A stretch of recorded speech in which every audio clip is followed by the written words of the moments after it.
నిన్న మధ్యాహ్నము KTR press meet పెట్టి అందులో కేసీఆర్ అధికారులకు వచ్చిన తర్వాత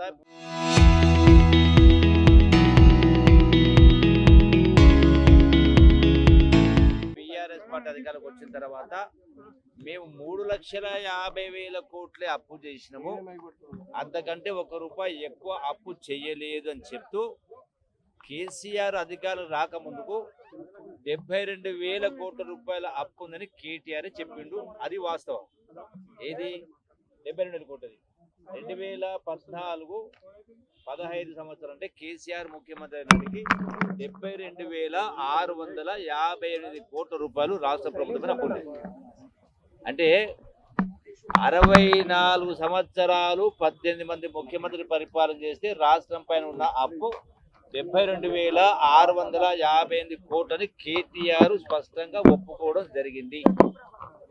రెండవది ఇంకో మాట ఏమన్నాడు, కేసీఆర్ అధికారంకి వచ్చినాక మరోగా 3,50,000 కోట్ల రూపాయలు మాత్రమే అప్పు చేసిన, అమ్మతోడు అంతకంటే ₹1 ఎక్కువ అప్పు చెయ్యలేదని కేటీఆర్ చెప్పిండు, హరీష్ రావు చెప్పిండు, కేసీఆర్ అందరూ చెప్పిండు.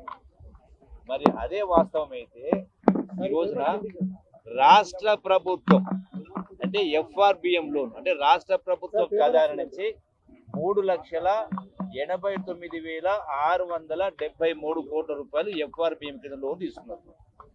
మళ్ళీ అది కాకుండా రాష్ట్ర ప్రభుత్వం గ్యారంటీలు ఇచ్చి 2,82,084 కోట్ల రూపాయలు ఇవన్నీ కూడా లెక్కలు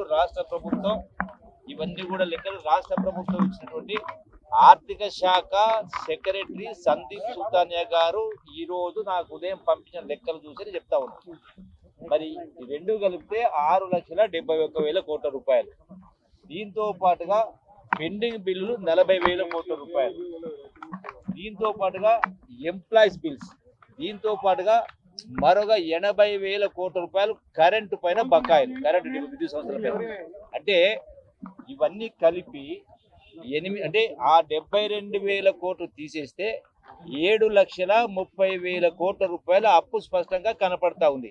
ఇంకోటి ఇవాళ ఏం చెప్తున్నారు వాళ్ళు, ఎందుకు ఆ మాట 3,00,000 కోట్లు అంటున్నారు అంటే ఏవైతే 2,82,000 కోట్లు అప్పు చేసిండ్రో అది దేనికోసం చేసిండ్రు, అంతకుముందు వచ్చిన 3,80,000 కాకుండా 2,80,000 లెక్క చెప్తారు. దేనికి వాళ్ళు ఏమంటారు, ఇది మా ప్రభుత్వం అప్పు చేయలేదు, ఏమంటారు కాళేశ్వరం ప్రాజెక్టు ఇరిగేషన్ ప్రాజెక్టు కోసం 74,590 కోట్ల రూపాయలు చేసిండ్రు.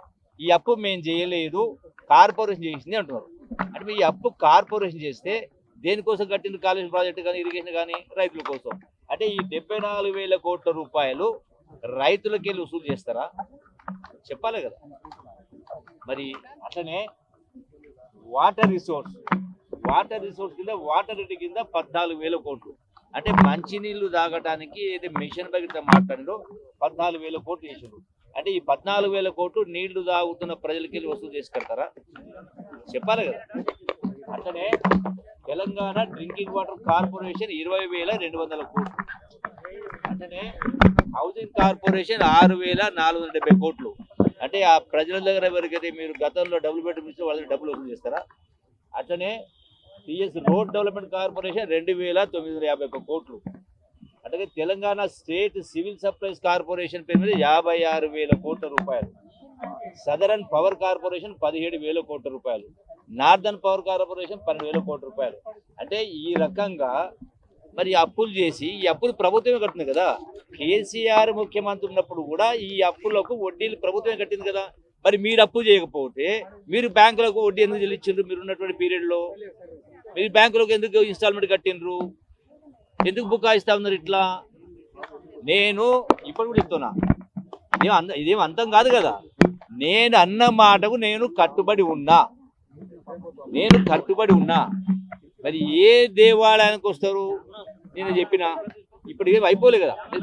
ఇవన్నీ చేసింది ఎవరు, కేసీఆర్. మరి కేసీఆర్ నోటి నుంచి లేదు నేను 8,00,000 కోట్ల రూపాయలు, అంతకుముందు 72,000 కోట్లను ఇలా 7,30,000 కోట్లు అప్పు చేయలేదని కేసీఆర్ మాట చెప్పండి. వీళ్ళు ఎందుకు ఈ అబద్ధాలు మాట్లాడుతూ ఉన్నారు. నేను ఇప్పటికి కూడా నేను అన్న మాటకు నేను కట్టుబడి ఉన్నా. నేను రాజీనామా చేయడానికి సిద్ధంగా ఉన్నా ఇప్పుడు మళ్ళీ ఈ లెక్కల సంగతి ఏంది ఇది చెప్పాలి కదా. కాళేశ్వరం ప్రాజెక్టు మేము అప్పు చేసింది కార్పొరేషన్ చేసింది, మేము చేయలేదు, ప్రభుత్వం చేయలేదు అంటున్నారు. మరి కార్పొరేషన్ చేసి అయితే ప్రాజెక్టులు కట్టిండ్రు, ఇరిగేషన్ ప్రాజెక్టులు కట్టిండ్రు, రైతుల దగ్గర డబ్బులు వసూలు చేస్తారా? 20,000 ఇలా 20,000 కోట్ల రూపాయలు 2 లక్షల రైతుల రుణమాఫీ చేయడానికి 2 లక్షల రూపాయలు రుణమాఫీ చేయడానికి 20,000 కోట్ల రుణమాఫీ 20,000 కోట్లు ఇస్తే ఒక్కొక్క రైతు కుటుంబానికి 2 లక్షల రూపాయలు మాఫీ చేసినాం. మరి మీ లెక్క ప్రకారం మీరు కార్పొరేషన్కు చేసినటువంటి 2,80,000 కోట్లు రైతుల దగ్గర అంటే వ్యవసాయం చేసే రైతుల దగ్గరికి వెళ్ళి నీళ్లు తాగే ప్రజల దగ్గర వసూలు చేస్తారా? 20,000 కోట్ల రూపాయలు ఇస్తేనే ఒక్కొక్క రైతుకు 2 లక్షల కోట్లు 2 లక్షల రూపాయలు రుణమాఫీ అయినప్పుడు మరి ఈ లక్షల కోట్లు మొత్తం ప్రజల దగ్గర వసూలు చేస్తామంటే మరి అంటే ఒక్కొక్క రైతు 20 లక్షలు 30 లక్షలు కట్టిస్తారా? రైతుకి కట్టిస్తారా? ప్రజలు కట్టిస్తారా? ఎట్లా ఇది? అరే మీరు మీరు గొప్పగా పరిపాలన చేసినంటే ఇంత అబద్ధాలు మాట్లాడదు కదా. నేను ఇప్పటి కూడా ఈ రోజు కూడా నేను ఈ అంకెలు కనుక తప్పైనట్టయితే నేను రాజీనామా చేయడానికి సిద్ధంగా ఉన్నా కాదని ఒక మాట కేసీఆర్తో చెప్పే రాదు. పోనీ అసెంబ్లీలో చర్చ జరిగింది కదా, ఇవన్నీ వచ్చినాయి కదా, ఏదో డొంకతిరిగి సమాధానం చెప్పిండు. ఆ రోజున కూడా అసెంబ్లీలో మాట్లాడినప్పుడు ఇదే ప్రశ్న చెప్పినప్పుడు అసెంబ్లీలో ఆనాడు హరీష్ రావు మాజీ ఫైనాన్స్ మినిస్టర్ ఉండే కదా, ఆర్థిక మంత్రి, ఆయన చెప్పినప్పుడు నేను లేచి అడిగిన, స్పీకర్ పర్మిషన్ లేచి అడిగిన, హరీష్ రావు మరి నువ్వు ఈ అప్పు మేము చేయలేంటావు కదా, ఈ అప్పు రైతులతో కట్టిస్తావా? ఈ అప్పు నువ్వు చేసిన కార్పొరేషన్ ఇరిగేషన్ ప్రాజెక్ట్ తీసిన అప్పును రైతులు కట్టిస్తావని అడిగిన. దానికి సమాధానం దాట వేసిండు. దానికి సమాధానం చెప్పలే. మరి కేటీఆర్ కూడా ఇలా అన్నాడు 3,50,000 కోట్లని. మరి ఇవన్నీ అప్పులు ఎవరు కడతారు అంటే ప్రజల దగ్గర వసూలు చేస్తారా? చెప్పాలి కదా. ఈ మాటలు కేసీఆర్ తోటి ఈ రోజు పోనీ వాస్తవంగా చెప్పాలంటే నిజాయితీ ఉంటే నిజమైతే ఎందుకు బయటకు వచ్చి చెప్తలేడు కేసీఆర్? చెప్పండి. పోనీ ఇవాళ ప్రెస్ మీట్ పెట్టి కేసీఆర్ మాట చెప్పు. సరే కేటీఆర్ హరీష్ రావు అనేది ఆ కేసీఆర్ దగ్గర పిల్లలు మరి కేసీఆర్ను నేను ఇప్పటి వరకు ఎప్పుడు కూడా అన్న మాట తప్పలే. ఆనాడు కూడా తెలంగాణ ఉద్యమంలో పిల్లలు చనిపోతా ఉన్నాడు. తెలంగాణ రాష్ట్రం తప్పి మళ్ళీ 100 ఏళ్ళైనా రాదు, పదవులు వస్తే రాకపోతే కొంపలు మునిగేది ఏం లేదు, మన జాగిరి లేదు, ఇది ప్రజల ఆస్తి కాదు పదవులు అంటే అని చెప్పి ఆనాడు రాజీనామా చేసి పాదయాత్ర చేసిన. అంటే ఏ సందర్భం వచ్చినా మరి నేను కూడా కేసీఆర్ ప్రభుత్వంలో మంత్రిగా 3.5 ఏళ్ళు పనిచేసిన. నేను 5 మంది ముఖ్యమంత్రి దగ్గర పనిచేసిన. మళ్ళీ కేసీఆర్ హరీష్ రావు కేసీఆర్ దగ్గర మాత్రమే ఆయన మంత్రులు పనిచేసిండు. నేను 5 మంది ముఖ్యమంత్రులు పనిచేసిన. మరి నేను పిలిచిన కాడికి మీరు రావచ్చు కదా. అరే మీరు ఇది నేను చెప్పి మీకు ఈ కాగితాలు మొత్తం ఇస్తా, దీనిలో ఒక్క అంకె కానీ తప్పు ఉన్నటువంటి అబద్ధం ఉన్నట్టయితే నేను ఏ శిక్షకైనా సిద్ధం. నేను నా మంత్రి పదవికి ఎమ్మెల్యే పదవి రాజీనామా చేయడం సిద్ధంగా ఉన్నా. నేను ఎప్పుడు కూడా అబద్ధాలు మాట్లాడను. ప్రజలు తప్పుంటే తప్పని చెప్తాను. నేను తప్పు చేస్తే మా ప్రజలు కూడా ఈ అంశం తప్పు చేస్తే నేను మా కార్యకర్త తప్పు చేస్తే కార్యకర్త తరఫున ప్రజలకు క్షమాపణ చెప్పే సందర్భాలు ఉన్నాయి. ఆ నిబద్ధత ఉండాలి. అరే నేను అందుకే చెప్పిన మళ్ళీ వీరు ఎన్ని మాట్లాడినా ఎన్ని గొట్టాలు పెట్టుకొని ఎన్ని మాట్లాడి ఎన్ని ఊదిన వాళ్ళు ఆ కేటీఆర్ అయినా హరీష్ ఏది మాట్లాడినా నిజాయితీ ఉండాలి. నిజం నిప్పు లాంటిది. ఎందుకు ఇంకా ఇంత అసెంబ్లీ చర్చ జరిగినా ఇంకా మీరు బుకాయించే ప్రయత్నం చేస్తారు? కరెక్ట్ కాదు. నేను ఇప్పుడు కేసీఆర్ను ఈరోజు మీరందరూ ఉన్నారు ఇక్కడ, కేసీఆర్ పోయి మీరు 3,50,000 కోట్ల అంటే అప్పులు ఎక్కువ చెయ్యలేదని ఒక మాట అడగండి. నేను రమ్మని పిలుస్తున్నా కేసీఆర్ను. ఏ కిరీటం కింద పడిపోదు. సరే సీటు పోయిందేమో కానీ కిరీటం కింద పడదు. నేను పిలుస్తున్నా. పోనీ జూపల్లి నగర మంత్రి పని ఆయన పిలిస్తే నేను పోయిందని వాళ్ళు అనుకుంటే మీరందరూ మీడియా పెట్టి చక్కగా పోయి కేటీఆర్ దగ్గర ఈ గొట్టాలు కేసీఆర్ కూడా పెట్టండి. ఇది జూపల్లి గారు ఇట్లా అన్నారు. పోనీ మీ నోటికి ఒక మాట చెప్పమంటున్నారు. మీరు 3,50,000 కోట్లు అప్పు చేసిందా? మిషన్ భగీరథ పేరు మీద, ఇరిగేషన్ ప్రాజెక్టుల మీద, డ్యామ్ల మీద, కాళేశ్వరం పని ఇవన్నీ చేసింది కదా, ఇవన్నీ ప్రజలతో కట్టిస్తారా? అదనే చెప్పండి, ఇదనే చెప్పండి. పోనీ మీరు ప్రజలతో కట్టిస్తారు అని అంటే సరే నేను మీరు అప్పు చేయలేదు అనుకుంటా. ఇదేనా చెప్పాలి, అదే చెప్పాలి కదా. ఈ మాటను కేసీఆర్ను పోయి మీరు అడగండి, ఆయన నుంచి సమాధానం రాబట్టండి. నేను నా మాటకు కట్టుబడి ఉన్నా, నేను స్పష్టంగా కట్టుబడి ఉన్నా, ఒకటి కాదు 100 సార్లు చెప్తా ఉన్నా. మీరు బీఆర్ఎస్ ఆఫీస్ కి వస్తానన్నారు, వాళ్ళు మీకోసం ఏర్పాటు చేశారు. ఎక్కడికో నేను యాక్చువల్లీ ఈరోజు అదేది మన గాంధీ భవన్ దగ్గర ప్రజల విజ్ఞప్తి, ఈ రోజు నా డ్యూటీ ఉంది గాంధీ భవన్ లో, అందరి ప్రజలు విజ్ఞాపన తీసుకున్నాం. నేను అడిగి పోతా ఉంటే సమాచారం వచ్చింది, ఆ హరీష్ రావు ఈ యొక్క అమరుల శుభకానికి వస్తుంది తెలిసింది. సరే నేను కూడా వస్తున్నా అక్కడికి అని చెప్పన్నా. సరే ఏం జరిగిందో నాకు తెలియదు. సరే ఏం కొంపలు మునిగిపల్లి మించిపోలే కదా.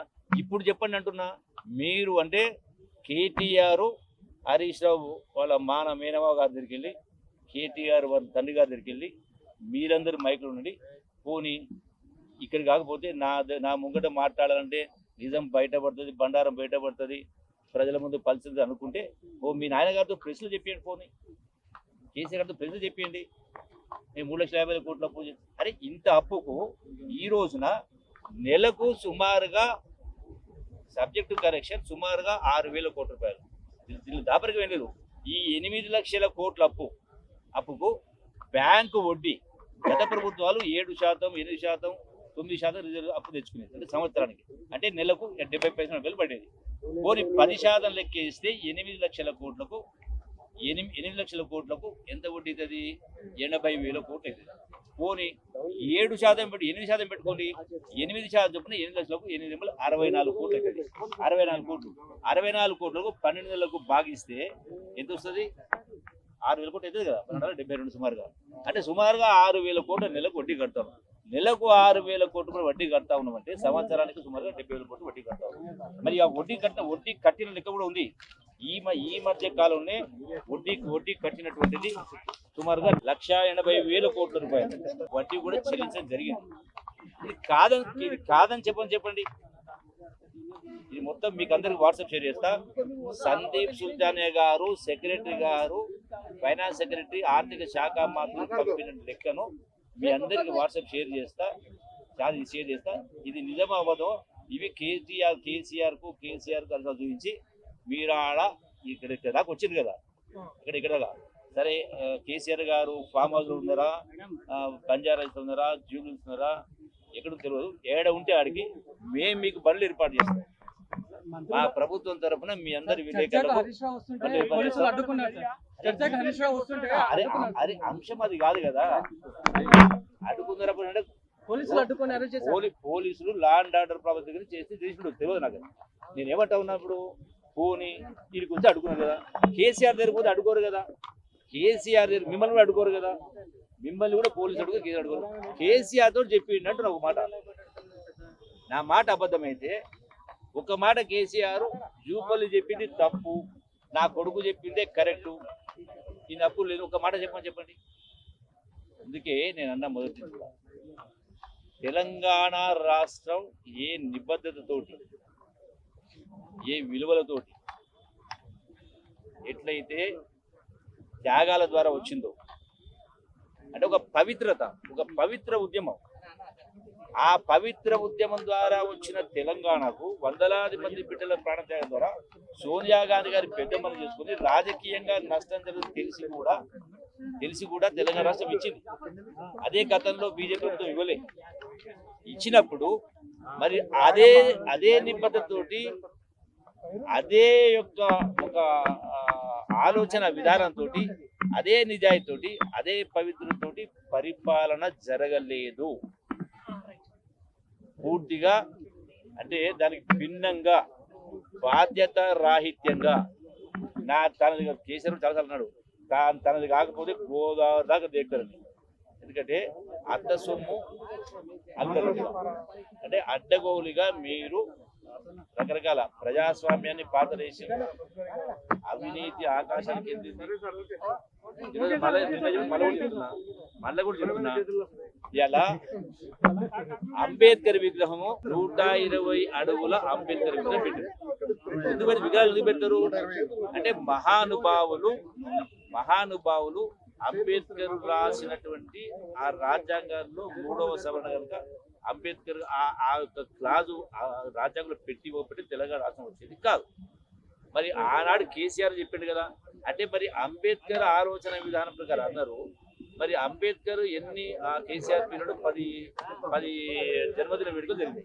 ఒక్క రోజులో పోయి అంబేద్కర్ వెళ్ళలేదు, పోని దండయ్యలే. మరి విగ్రహం ఎంత గొప్పగా పెట్టింది గొప్ప కాదు, అమరవీర స్థూపం కూడా పెట్టింది. అమరవీర స్థూపం పెట్టిన తప్పు పడతలేను, అంబేద్కర్ విగ్రహాన్ని పెట్టిన తప్పు పడతలేను, సెక్రటేరియట్ కట్టిన గొప్పగా నేను తప్పు పడతలేను. కానీ చూయించిన దానికి చేసిన దానికి జమీన్ ఆస్మాన్ ఫరక్ ఉంది అంటున్నా. ఆ తపన నిబద్ధన లేదు అంటున్నా. మరి అదే వేళ ఉంటే మరి అంబేద్కర్ రాజ్యాంగంలో 2 పెట్టిండు, ఒకటి లోక్సభ 2 రాజ్యసభ. నేను కూడా చెప్పిన, ఒకటి లోక్సభ 2 రాజ్యసభ. రాజ్యసభ ఎందుకు పెడతారు? లోక్సభలో చట్టాలు పాస్ చేసినప్పుడు మేధావులు నిష్ణాతులు ఉండకపోవచ్చు, అందుకని మేధావుల కోసం చెప్పండి రాజ్యసభ పెట్టింది. మరి మేధావుల కోసం రాజ్యసభ పెడితే ఆ రాజ్యసభలో సీట్ ఎవరికి ఇచ్చిండు? కేసీఆర్. ఎవరికి ఇచ్చిండు తెలుసా? పేరు మీకు చెప్పాలా? ఎవరికి ఇచ్చిండు అంటే అనేది మందు గుళికలు, మందు పోసడానికి మందు గుళికలు ఇచ్చడానికి రాజ్యసభ సీట్ ఇచ్చిండు. ఎట్లా కరెక్ట్ అయితే అంటున్నా, నిబద్ధత ఎక్కడ ఉంది అంటున్నా. కవిత ఓడిపోయింది, ఓడిపోయిన కవితకు ఎందుకు సీట్ ఇచ్చిండ్రు? ఎందుకు ఎమ్మెల్సీ ఇచ్చిండ్రు? ఏం ఉద్దేశంగా? నేను ఓడిపోయిన తర్వాత, మళ్ళీ చెప్తాను, నేను ఓడిపోయిన తర్వాత కేటీఆర్ కొంత బాధపడుతూ, అన్న మీకు క్యాబినెట్ అదేంటి ప్లానింగ్ బోర్డు వైస్ చైర్మన్ బాగుంటుంది అన్నాడు. అంటే కొంత బాధ వ్యక్తం చేసింది, సంతోషం. కానీ కేసీఆర్ అడగండి, ఒక మాట మీరు అడగండి, planning board vice chairman cabinet rank అడిగిన అన్నాడు. నేను ఓడిపోయి పదవులు అడిగేటోని కాదు, నేను ఆ స్థాయికి దిగజారలేదు అన్నా. ఇంకో మాట, ఎందుకు నేను ఇంత కరాఖండిగా చెప్తున్నా? ఎందుకు కరాఖండిగా చెప్తున్నా? నేను ఎప్పుడు కూడా ఏ విషయంలో మాట మార్చలేదు. నేను తెలంగాణ కోసం రాజీనామా చేసిన సందర్భంలో చెప్తా ఉన్నా, సందర్భం వచ్చింది కాబట్టి, తెలియాలి కాబట్టి, రాజీనామా చేసిన సందర్భంలో ఆనాడు సకల జనుల సమ్మె కాలాఫ్ అయింది. సకల జనుల సమ్మెను కాలాఫ్ చేసింది. అది 3వ తారీఖున, అంటే ఎల్లుండి నుంచి సకల జనుల బంధు అన్నారు. ఆ ఫలితనాడే ఆనాడు ఉన్నటువంటి ముఖ్యమంత్రి కిరణ్ కుమార్ రెడ్డి గారు ఇంకెక్కడ తెలంగాణ ఉద్యమాన్ని అణిచేసిన అన్నాడు. సరే, ఇంకొక ఆయన ఆనాటి కేంద్ర మంత్రి, ఆంధ్ర మంత్రి, లేని మనిషి పేరు చెప్పడం బాగుంటుందేమో, ఆంధ్ర మంత్రి, కేంద్ర మంత్రి, తెలంగాణ ప్రజలు అర్ధగంట సేపు కూడా పదవులు వదిలి ఉండలేరని మాట్లాడితే అది 5 అక్షరాలతో పేపర్లు వచ్చింది. నేను పొద్దున 7 గంటలకు ఆ పేపర్ చదివి బాధపడి అదే రోజు అసెంబ్లీ నడుస్తూ ఉంది. 11 గంటలకు ఇదే అసెంబ్లీలో కిరణ్ కుమార్ దగ్గరికి పోయి నా రాజీనామా లేఖ ఇచ్చిన. చదివి అన్న నీ రాజీనామాతో తెలంగాణ వస్తుంది అన్నాడు. అన్న నా రాజీనామాతో తెలంగాణ వస్తుందో నాకు తెలియదు, కానీ మీ రాజీనామాతో వచ్చిన తెలంగాణ ఆగలేదా అన్న. ఒకసారి కొంత మళ్ళీ తగ్గి నీవు రాజీనామా చేస్తే మా ఇతర మంత్రులపైన ఒత్తిడి వస్తుంది, మా ప్రభుత్వానికి ఇబ్బంది అవుతుంది, నీకు ఏం కావాలని అడుగు, ఏదైనా అడుగు, ఎంతైనా అడుగు అని అడుగు. నాకు అర్థం కాలేదని మళ్ళీ చెప్పు అన్నా. నీకు ఏం కావాలని అడుగు, ఏదైనా అడుగు, ఎంతైనా అడుగనడు. అప్పుడు నేను ముఖానికి ఏం పెడితే చెప్పిన, నీవు 1000 కోట్లు పెట్టి కొనలేవు, నేను అప్పుడు పోయే వస్తువులు కాదన్నా. నీ కర్మపో వినాశకాలు విపరీత బుద్ధి అన్నాడు. టైం విల్ రిప్లై అని చెప్పిన. టైం విల్ రిప్లై నాట్ మేము చెప్పి పెట్టుకొచ్చిన. 4 ఏళ్ళ తర్వాత తెలంగాణ వచ్చింది, మళ్ళీ మంత్రివర్గం జరిగింది. ఎందుకు చెప్తా ఉన్నా, ఎప్పుడే కానీ వ్యక్తికైనా పార్టీకైనా వ్యాపారానికైనా ప్రతి దానికి కూడా ప్రాతిపదిక ఏంది? ప్రధానం ఉండాలా, ఒక నమ్మకం, ఒక విశ్వాసం. వీళ్ళు మాట్లాడితే కరెక్ట్ ఉంటుంది, మా అబద్ధాలు చెప్పరు, అట్లా ఉండాలి. కానీ ఇది కళ్ళర కనపడతా ఉంటే 8 లక్షల కోట్ల అప్పు కనపడతా ఉంటే నేను కాదు, పట్టినోడు పరుకు అంటే కాలు జల్లంటే పట్టినోడు పరుకు అంటే కాలు జల్లంట. నీకు కనపడుతుందే, నీకు 8 లక్షల కోట్ల అప్పు కనపడుతుంది, వడ్డీ మీరు కట్టింది, కొంత కట్టింది కదా. అయినా ఇంకా బుక్కాయించే ప్రయత్నం చేసి ఆడికి రాలేదు, ఈడికి రాలేదు, యాడికి వస్తుంది? మీ మామ దగ్గర పోండి, మీ నాయన దగ్గర చెప్పే రాదు. నేను చెప్పేది అబద్ధం. మీరు ఒక మాట మాట్లాడియండి. ప్రజల్ని మభ్యపెట్టి మీడియా రకరకాల సోషల్ మీడియాలు ఉంటాయి, బీఆర్ఎస్ పార్టీ సోషల్ మీడియా ఉంటుంది, రకరకాలు చెప్పుకుంటారు. అది కాదు కదా. ఇప్పుడు చెప్పేయండి, నేను నా మాటకు కట్టుబడి ఉన్నా అంటున్నా, మంత్రి పదవి రాజీనామా రెడీ ఉన్నా చెప్పండి. మళ్ళీ అబద్ధం కాదు చెప్పండి, కేసీఆర్ చెప్పండి. కేటీఆర్ హరీష్ రావు రెస్పాండ్ అయితే respond question KTR Harish Rao question కాదు. కేటీఆర్ అయినా కేసీఆర్, నేను ఏమంటున్నా, కేసీఆర్ తోటి ఒక్క మాట చెప్పియండి అంటున్నా. ఇంత రాద్ధాంతం ఎందుకు? పోలీసులకు పని, మీకు పని, నాకు పని, పంత ఎందుకు? ఒక మాట కేసీఆర్ నోటికెళ్ళి ఏం నోటి ముట్టాలని రాలిపోవు కదా. ఎన్నో రకరకాల చిలుక పలుకులు పలుకురు కదా, ఈ పలుకుడు పలుకు పలకరాదు.